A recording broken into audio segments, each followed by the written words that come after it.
Hi everyone, I'm doing a review of my new Diphos. So to start off, I'll talk about the blade. It's got a bevel edge, I don't know if you can see that. Hang on.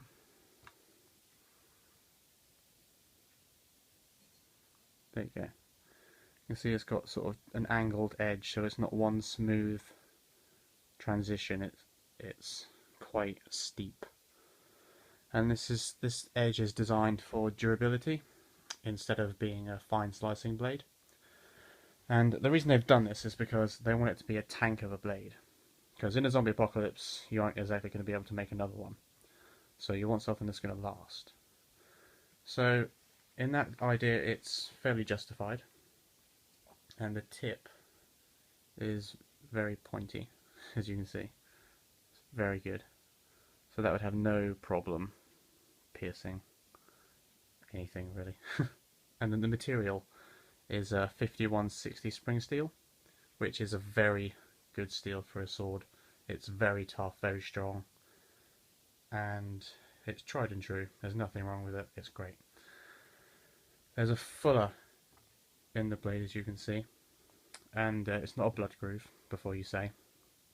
Fullers are designed to be there to reduce the weight of a sword, and with this sword it's a good idea because this is not a light sword, it's heavy. It weighs 1.44 kilograms, which is fairly heavy, and you can see there's a two-handed grip, which is a good idea for this sword. But even though it's a one-handed size blade, the weight of it does require two hands. It is a very heavy sword, but it's not ridiculously heavy.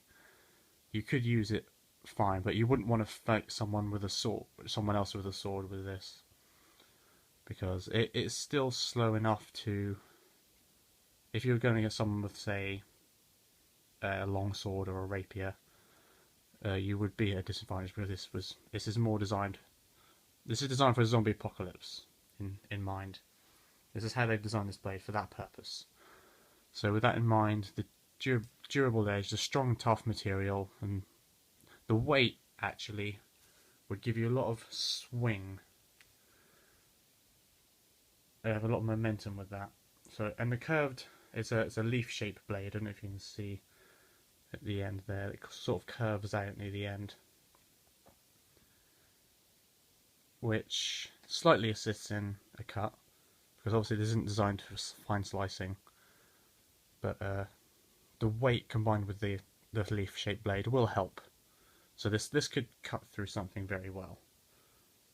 Not as good as some things, like the zombies also do a Reaver Cleaver, which is a beast. If you've seen the testing video by Skalgrim, the material on this, in that video, you can see it can actually take a low caliber bullet. It's very tough, so it's a very good choice for the steel, and overall it's a good sword. What else is there?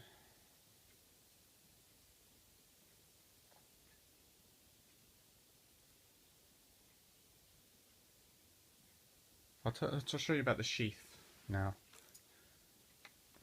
Go away, Kim. The sheath itself is pretty good design, actually. It's got a sort of a curve. It's moulded round the blade. I don't know if you can see it. It's a bit dark. Hang on a second.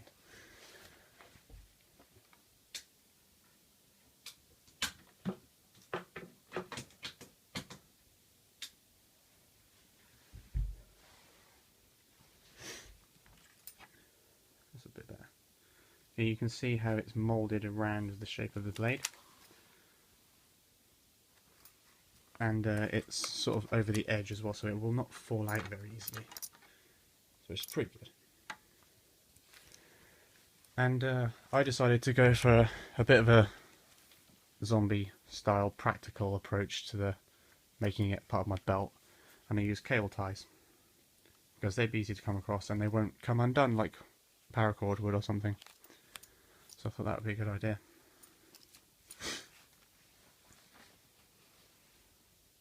But the sheath is solid as well, solid plastic.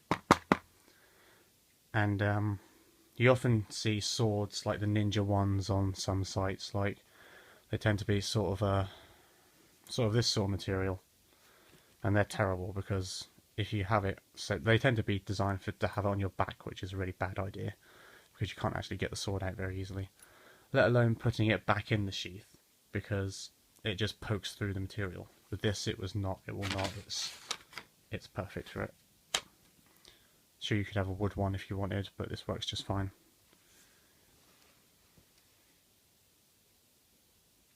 The whole blade is about 35 inches long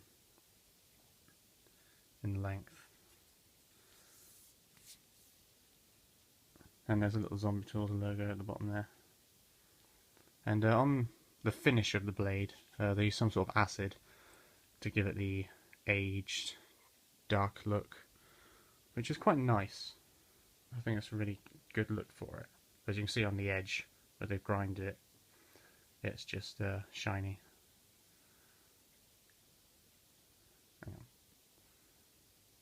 There you go. You see it's just shiny compared to the rest of it with the acid etching on it.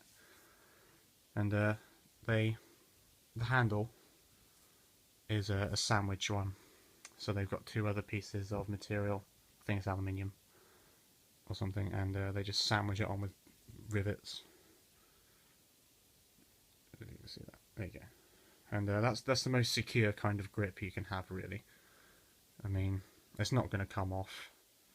And you can see, I don't know if you can see it, but they sort of make it look a bit more worn by putting dents in it and stuff, which doesn't affect the blade at all.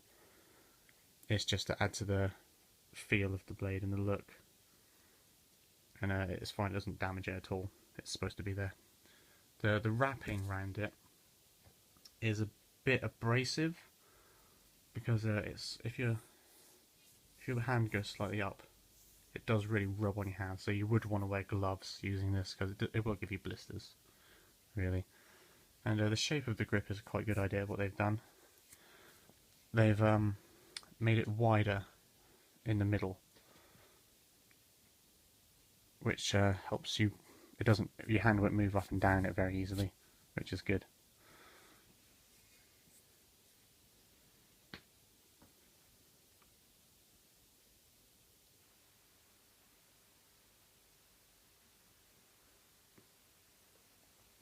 Yeah, the Zombie Tools, they have a lot of blades on their website, but I went for this one because I thought if I'm going to spend a fair amount of money on one, I want to get one that I can use in an overall kind of thing. So they have like katana shaped ones and that sort of thing, but this is kind of a compromise with all of them. It's not as good a cutter as the Reaver Cleaver, for example, but the Reaver Cleaver can't thrust, it has no point, but this does. And the point on this is very good, actually.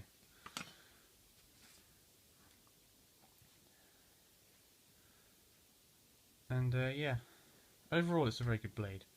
Go away, kitten. Shoo. This isn't a place for kittens. This is a place for death. What else can I tell you about? Yeah, there's no distal taper on this, as you might be able to see. It slightly does near the point, but it doesn't really have a distal taper. And I think this is because, one, it's designed for the context, so you want this sword to last as long as possible, because you wouldn't be able to buy a new one in a zombie apocalypse, obviously. So the lack of the distal taper does make it heavier, though. So if you don't know what distal taper is, it's the blade that gets thinner and thinner near the point. But this doesn't. It's sort of the same thickness all the way down until the point, which does add to the weight of it. It's quite heavy, but that does give the advantage of more momentum when you swing it.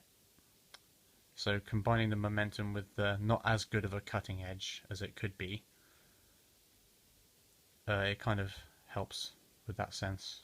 Because if you're trying to kill a zombie you need to destroy it, as they say. So you kind of have to cleave its head off. So this would probably do the job, or at least halfway through.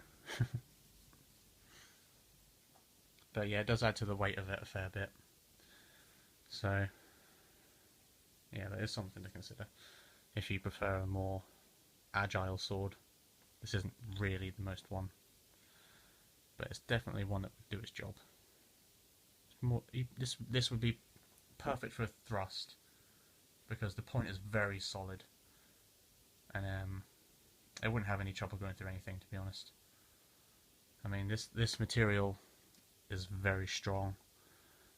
As I said, it's taken a bullet, so if you were coming across someone with a handgun, you could probably deflect a bullet if you got the chance.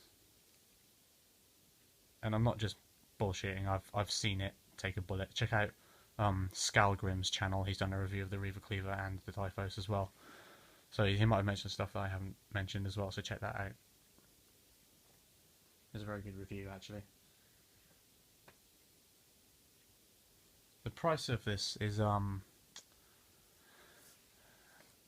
$649.95. So for British pounds, that's about 2/3 of that, usually. And that is quite a lot of money. So unless you really like this style of sword, you'll have to decide whether you want to put that much money in it or not.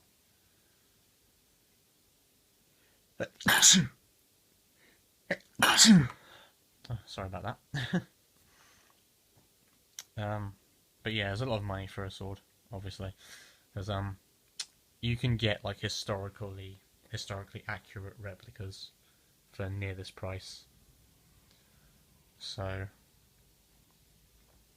it is really down to your personal taste whether you want to put that much money into a sword like this. I do really like the sword. I'm not really a fan of historical ones because they just look so plain, whereas this is gorgeous, and it's not like I'm actually going to use it. So I figured if I'm going to buy a good usable sword, I might as well get one that looks good as well. And I love the idea of a zombie apocalypse as well.